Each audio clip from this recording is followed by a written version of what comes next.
J'ai regardé le programme tout à l'heure en suivant les noms des différents fils et filles de la famille de Léon Désir.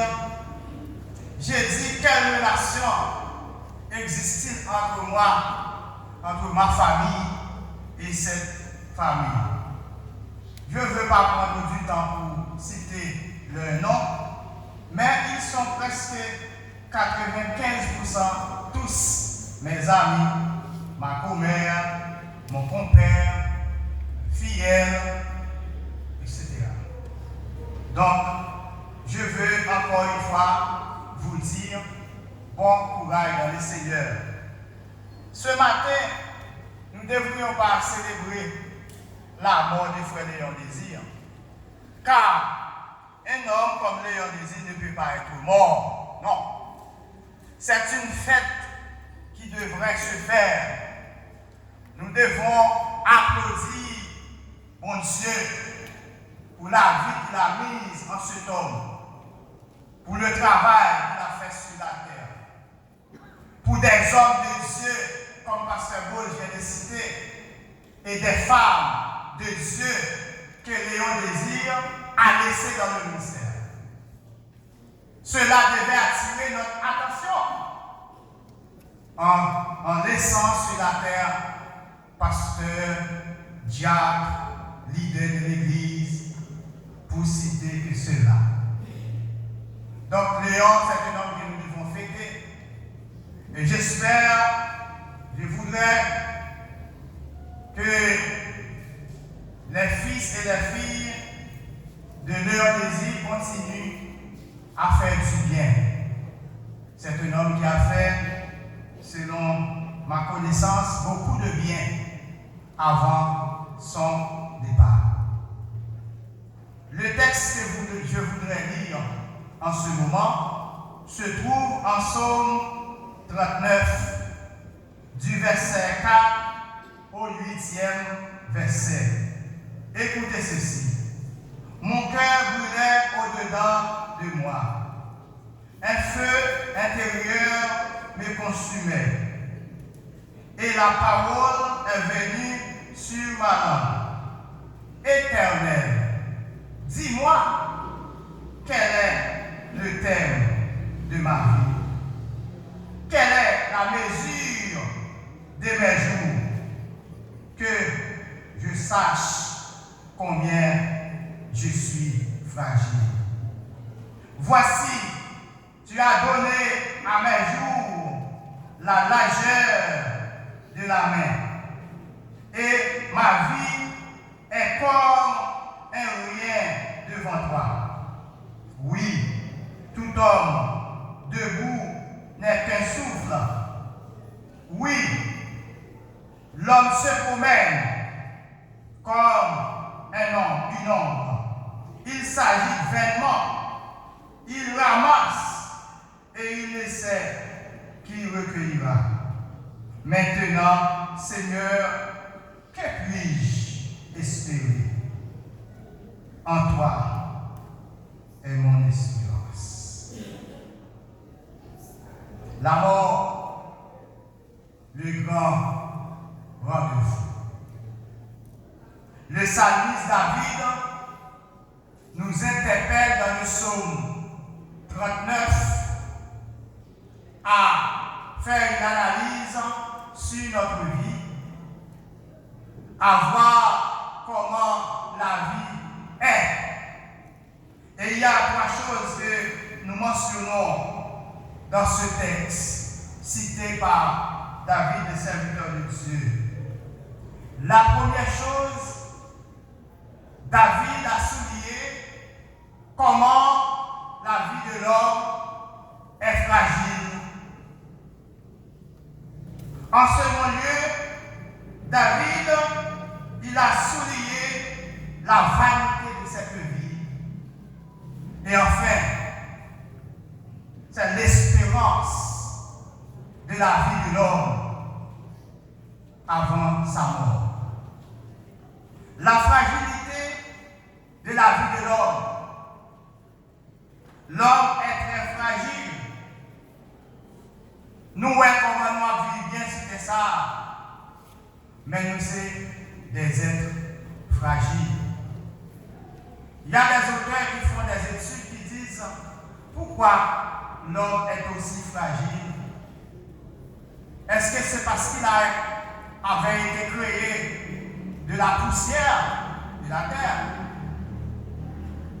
Les anthropologues qui cherchent à comprendre d'où vient l'homme disent que l'homme est fragile parce qu'il avait été créé de la poussière de la terre. Et la poussière de la terre est une chose très fragile. Les la pluie tombée ou sa poussière tournée, les gros la pluie, les gros soleil ou commentaire à qui ça tournait. L'homme est vraiment fragile. Je regardais sur mon portable la fois dernière une photo que Jack Brunel m'avait envoyée de son père. Et c'est cette photo que nous mettons ici sur le programme. Comment vous pouvez voir la fraîcheur qui était sur Frère Léon Désir. Bien qu'il soit un homme malade, mais c'est aussi un moment pour féliciter ses fils qui l'ont tenu en forme. Et cet homme, comment il a eu sa fraîcheur, est obligé de quitter cette terre. Parce que non seulement l'homme est fragile, mais la vie de l'homme est très courte. Pour répéter les paroles du révérend Pasteur Rose, quelle bénédiction pour les membres de la famille de Désir et les membres de la famille de Pébriquin pour voir Léon Désir quitte cette terre à 94 ans. Ça, c'est une bénédiction. Un homme qui a vécu 14 ans, qui a dépassé les 90 ans, prôné par la Bible. Ça, c'est une bénédiction. Les fils et les filles du défunt devaient rendre gloire à Dieu. Il est vrai, je le sais, que la mort qui était douleur, mais quand même, il faut nous dire, bon Dieu, merci. Une fois, je parlais avec Frère Léon Désir, Jacques Brunel était là, parce que c'était un homme très préféré pour moi. C'est un homme qui m'aimait beaucoup. Et chaque fois, moi je lui dis, Pasteur, il est là, mais là, il faut appeler là, là. Parce que je l'appelais serviteur. Il dit, là où il est le serviteur, mais je suis content. Content parce qu'on est le serviteur. Et les pasteurs, Jacques Brunel était là, et madame Nito. Pasteur, petite ça, où on fait mes raisons, qui fait faire avec des femmes. Bon raison? Du raison? Non, pas bonne raison. Et il dit dans toute petite ça, si vous avez une qui va conduire, pas faute. Si tu as une qui va finir, et tu dis qui va arriver côté de arriver, pas faute, ça te dit. Ah oui, c'était un homme éclairé. C'était un homme aussi sympathique. Et un jour, il a dit, Pasteur, mettez-moi sur les points. Parce qu'il fait mon Dieu quelque chose, il va tout faire. Mais petit homme tout fait. Il dit, Pasteur, mettez-moi sur cette ligne. Il dit, passez bien. Passez bien sur cette ligne. Et puis, c'est un homme de conscience. Il sait quand il a bien agi, quand il a mal agi. Mais aujourd'hui, nous pouvons remarquer les résultats de sa vie. Pendant les jours de son pèlerinage sur la terre, il a profité de ce moment pour faire du bien. Bien qu'il était un homme malade, certaines fois il ne pouvait pas venir à l'église, mais il m'a toujours un homme, c'est un collaborateur. Il m'envoie toujours ses offrandes. Comme quelqu'un vient de le dire, notre classe d'école dominicale, bien qu'il ne soit pas présent, mais il a toujours envoyé ses dons. Quand il a fait de moissons, il a toujours envoyé ses enveloppes. Donc c'était un collaborateur. En dépit de tout, je peux dire que Léon Désir était un serviteur du Seigneur. Il croyait dans ses serviteurs, il croyait dans les pasteurs. C'est pourquoi je voudrais dire, vous n'avez pas de raison de pleurer amèrement pour votre Père, car il a laissé la terre en héros. Il y a des hommes, la semaine dernière, je viens de célébrer une cérémonie de jeunes garçons de 20 ans. Il a laissé ce monde après avoir terminé sa philosophie. Il se préparait pour aller à l'université. Il est tombé. C'est pour dire comment l'homme quitte cette terre à toute taille parce que l'homme est fragile et la vie de l'homme est courte. C'est ce que les psalmistes nous disent. En second lieu, les psalmistes nous disent la vie sur cette terre est une vie vanité. Il dit l'homme travaille, l'homme ramasse, il ne sait qui recueillera. Or, moi j'ai constaté que Frère Léon est un homme qui était remis jardin en pile. Par contre, qui laisse sa famille à remplacer?